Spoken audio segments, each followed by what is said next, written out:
America, I don't know if it's elsewhere in the world, you see statutes being torn down.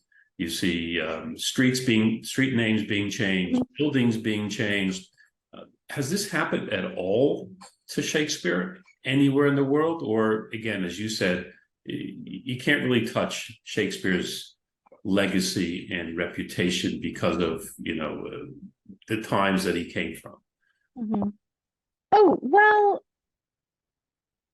there are lots of scholars doing really interesting and important work on the ways in which Shakespeare's plays have contained or endorsed racism, or the ways in which different political movements have used them to legitimize their own appalling views. The Nazis love Shakespeare.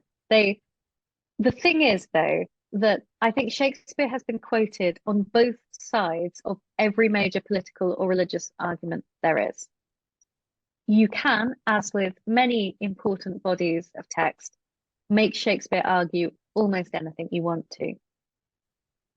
There is, at the level of the curriculum, what's taught in schools, always, and I think rightly, a concern to offer young people a wider range of writers and to make sure that they hear and are exposed to different styles of literature from different people in different times.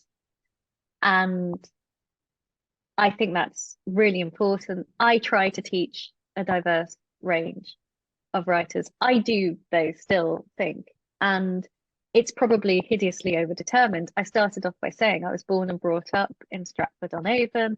It gets worse. My parents met working for the Royal Shakespeare Company. Okay. I had a summer job working in Shakespeare's birthplace. I'm a fully paid up member of Big Shakespeare. But I do think including acting. I wanted to be an actress when I was growing up, certainly, and I directed productions at university and all that kind of thing.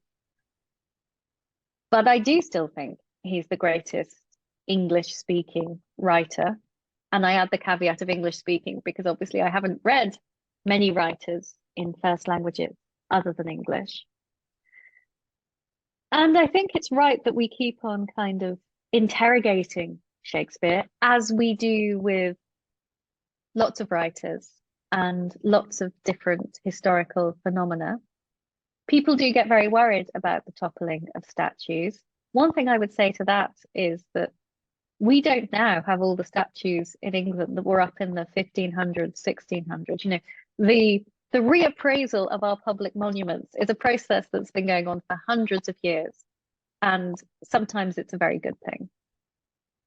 So I think Shakespeare is pretty safe and pretty enduring, and we won't be seeing his toppling anytime soon. But that doesn't mean there isn't more to say and more to interrogate.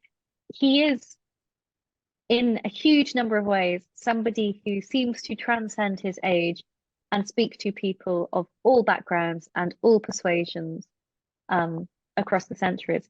He is also someone who reproduces some of the biases and prejudices of his age. Certainly, both can be true.